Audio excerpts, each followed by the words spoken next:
Assalamualaikum warahmatullahi wabarakatuh. Pada kesempatan kali ini, kami akan menyuarakan suara kami yang sudah tercantum dalam Policy Brief yang berjudul Ketimpangan Struktural Pendidikan di Indonesia yang telah mencakup krisis akses, distorsi anggaran, dan juga kegagalan prioritas kebijakan.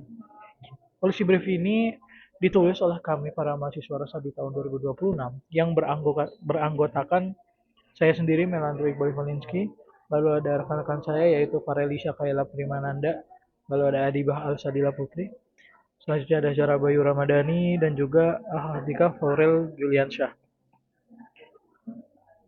Oke, pada bagian ringkasan eksekutif, dijelaskan bahwa pendidikan di Indonesia secara ideal dirancang untuk menciptakan masyarakat yang merdeka, berkarakter, dan berkeadilan sosial. Namun, pada kenyataannya masih dapat ketimpangan struktural yang menyebabkan pendidikan belum bisa dirasakan secara merata oleh seluruh masyarakat. Di dalam policy brief ini, kami menyoroti beberapa poin penting seperti wilayah terdepan, terluar, dan tertinggal yang masih mengalami keterbatasan akses pendidikan. Selain itu, terdapat ketimpangan kualitas pendidikan antara wilayah Indonesia Timur dan Jawa. Kemudian ada juga persoalan terkait anggaran pendidikan termasuk polemik program MBG serta 5 rekomendasi kebijakan yang ditawarkan oleh kami sebagai solusi. Nah, selanjutnya yaitu ada 4 persoalan utama yang menjadi fokus pembahasan pada polisi brief kali ini. Yaitu persoalan pertama adalah ketimpangan akses dan infrastruktur. Wilayah 3T seperti Papua dan Nusa Tenggara Timur masih mengalami keterbatasan fasilitas sekolah, transportasi, listrik, dan juga jaringan internet. Kondisi ini menyebabkan siswa di daerah tersebut sulit memperoleh pendidikan yang layak dibandingkan daerah perkotaan. Selanjutnya, persoalan kedua adalah distribusi guru yang sebenarnya tidak merata. Banyak tenaga pendidik lebih memilih mengajar di kota dibandingkan daerah terpencil. Akibatnya, kualitas pendidikan di daerah marginal menjadi tertinggal dan ketimpangan pendidikan terus berlangsung secara sistemik. Lalu ada persoalan ketiga yaitu angka putus sekolah yang tinggi. Faktor ekonomi keluarga serta rendahnya relevansi pendidikan dengan kebutuhan lokal membuat banyak anak itu lebih memilih berhenti sekolah lebih awal, terutama di wilayah marginal. Lalu persoalan terakhir yaitu persoalan keempat adalah digitalisasi tanpa kesiapan infrastruktur. Transformasi digital dalam pendidikan memang penting, tetapi jika tidak diiringi pembangunan infrastruktur yang merata, justru akan memperlebar kesenjangan kualitas pendidikan antar wilayah. Nah, dari seluruh persoalan tersebut, dapat disimpulkan bahwa ketimpangan pendidikan di Indonesia bukan hanya masalah individu, tapi juga masalah struktural yang memerlukan kebijakan yang tepat, merata, dan berkelanjutan. Selanjutnya akan dilanjutkan oleh rekan-rekan saya. Pendidikan merupakan fondasi utama pembangunan nasional dan instrumen penting dalam menciptakan keadilan sosial. Sejak awal kemerdekaan, pendidikan di Indonesia tidak hanya dirancang untuk menghasilkan sumber daya manusia yang kompetitif secara ekonomi, tetapi juga untuk membentuk manusia yang merdeka berpikir, berkarakter, dan memiliki kesadaran sosial. Gagasan ini sejalan dengan pemikiran Ki Hajar Dewantara yang memandang pendidikan sebagai proses memanusiakan manusia dan bagian penting dari kehidupan masyarakat.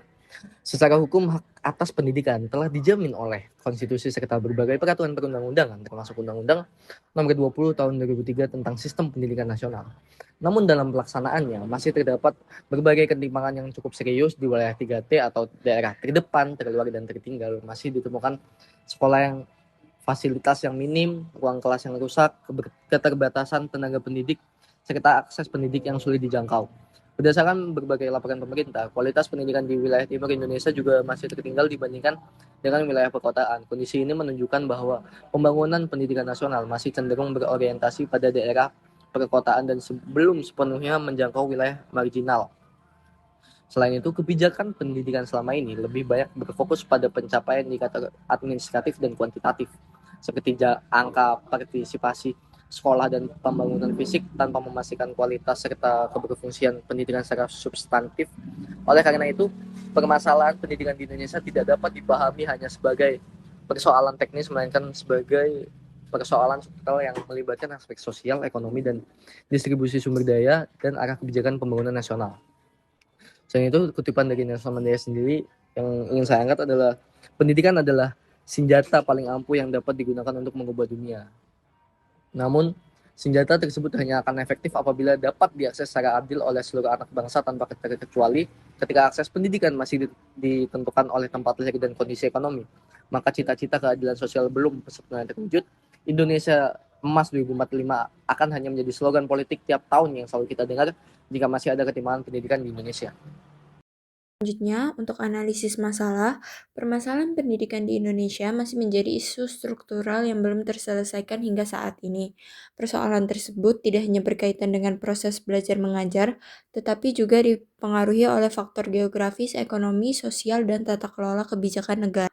Yang pertama, ketimpangan akses dan distribusi sumber daya. Akar persoalan utama pendidikan di Indonesia adalah ketimpangan akses dan distribusi sumber daya pendidikan. Sekolah di wilayah perkotaan umumnya memiliki fasilitas yang jauh lebih lengkap, jumlah guru yang memadai, serta akses teknologi yang mendukung proses pembelajaran. Sebaliknya, di wilayah 3T masih banyak sekolah dengan fasilitas terbatas, akses transportasi yang sulit, serta keterbatasan listrik dan internet, dan kekurangannya tenaga pendidik. Selanjutnya, permasalahan yang kedua, distribusi guru yang tidak merata. Distribusi guru yang tidak merata menunjukkan bahwa kebijakan pendidikan selama ini belum mampu menciptakan insentif struktural bagi tenaga pendidik untuk wilayah di daerah terpencil. Banyak guru yang memilih mengajar di wilayah perkotaan karena faktor kesejahteraan, fasilitas hidup, dan akses pelayanan publik yang lebih baik. Permasalahan yang ketiga, yakni digitalisasi pendidikan yang tidak inklusif. Transformasi digital dalam sektor pendidikan juga belum berjalan secara inklusif. Digitalisasi pendidikan cenderung lebih mudah diakses di sekolah perkotaan. Sementara banyak daerah yang masih mengalami keterbatasan jaringan internet dan perangkat pembelajaran. Kondisi ini menunjukkan bahwa digitalisasi tanpa kesiapan infrastruktur justru berpotensi memperbesar kesenjangan pendidikan. Permasalahan yang terakhir yakni faktor ekonomi dan putus sekolah. Persoalan ekonomi keluarga juga menjadi faktor penting dalam tingginya angka putus sekolah. Banyak keluarga yang berpenghasilan rendah sehingga mengalami kesulitan untuk memenuhi kebutuhan pendidikan anak, mulai dari biaya transportasi, perlengkapan sekolah, hingga kebutuhan pendukung belajar lainnya.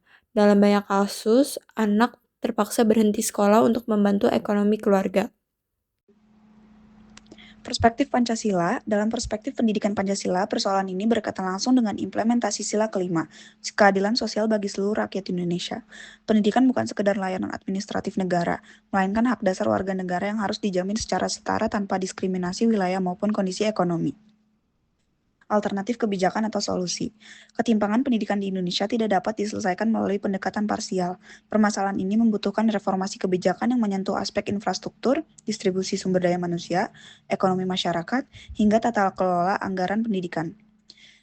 Pertama, perluasan akses di wilayah 3T, memperluas akses pendidikan melalui pembangunan sekolah yang layak, penyediaan transportasi pendidikan, pembangunan akses internet, serta pemenuhan fasilitas dasar seperti listrik dan sanitasi. Pembangunan fisik sekolah harus diikuti peningkatan luas layanan pendidikan. Yang kedua, reformasi distribusi guru berbasis wilayah. Pembagian tunjangan khusus daerah terpencil, percepatan kenaikan pangkat, serta skema beasiswa ikatan dinas bagi calon guru dari daerah 3T. Kebijakan ini penting untuk menciptakan intensif jangka panjang bagi tenaga pendidik agar bersedia mengabdi di daerah marginal. Yang ketiga, digitalisasi berbasis konteks lokal. Penyediaan perangkat belajar, pembangunan jaringan internet, dan pelatihan literasi digital bagi guru harus dilakukan secara bertahap dan merata agar transformasi digital tidak hanya menjadi layak simbolis nasional. Yang keempat, integrasi dengan program sosial ekonomi, dukungan terhadap keluarga berpenghasilan rendah melalui beasiswa, subsidi perlengkapan sekolah, bantuan transportasi, dan pemberdayaan ekonomi lokal, menjadi langkah penting untuk menekankan angka putus sekolah. Yang terakhir, penataan prioritas anggaran pendidikan, evaluasi terhadap prioritas anggaran pendidikan agar tetap fokus pada kebutuhan mendasar sektor pendidikan. Program di luar fungsi utama pendidikan sebaiknya tidak mengurangi kapasitas pembiayaan terhadap pembangunan sekolah, kesejahteraan guru, dan peningkatan kualitas pembelajaran. Selanjutnya, ada rekomendasi kebijakan. Berdasarkan analisis permasalahan dan alternatif solusi yang telah dipaparkan, berikut adalah rekomendasi kebijakan yang diajukan kepada pemerintah. Yang pertama, ada infrastruktur pendidikan di 3T. Pemerintah perlu membangun sekolah yang layak, menyediakan transportasi, jaringan internet, dan fasilitas dasar agar anak-anak di daerah terpencil tidak tertinggal. Yang kedua, insentif guru di daerah terpencil. Guru harus diberi tunjangan khusus, peluang percepatan karir, dan juga skema ikatan dinas berbasis daerah agar mereka mau bertahan dan mengabdi. Yang ketiga, ada digitalisasi berbasis lokal. Transformasi digital pendidikan harus menyesuaikan kebutuhan daerah. Tidak cukup hanya perangkat dan internet, tetapi guru dan siswa juga perlu literasi digital. Yang keempat, ada integrasi dengan kebijakan sosial ekonomi. Pendidikan harus berjalan seiring dengan program perlindungan sosial dan pemberdayaan ekonomi keluarga supaya anak-anak tidak putus sekolah karena faktor biaya. Yang kelima, yaitu prioritas anggaran pendidikan. Anggaran harus tetap berorientasi pada kualitas pembelajaran, pemerataan akses, dan juga kesejahteraan tenaga pendidik. Permasalahan pendidikan di Indonesia merupakan persoalan struktural yang berkaitan erat dengan ketimpangan pembangunan, distribusi sumber daya, dan arah kebijakan negara. Ketimbangan akses pendidikan, distribusi guru, keterbatasan infrastruktur, serta kesenjangan ekonomi menunjukkan bahwa reformasi pendidikan tidak dapat dilakukan secara parsial dan administratif semata. Karena itu, diperlukan kebijakan pendidikan yang lebih adil, kontekstual, dan berorientasi pada pemerataan kualitas pendidikan di seluruh wilayah Indonesia. Pendidikan bukan sekedar sektor pelayanan publik, melainkan fondasi utama keadilan sosial dan legitimasi pembangunan nasional. Senahir, tanpa reformasi kebijakan yang serius dan berkelanjutan, sistem pendidikan nasional beresiko memperdalam ketimpangan sosial dan gagal mewujudkan cita-cita pendidikan nasional sebagaimana diamanatkan dalam konstitusi. Indonesia membutuhkan komitmen politik yang nyata, bukan sekedar retorika kebijakan.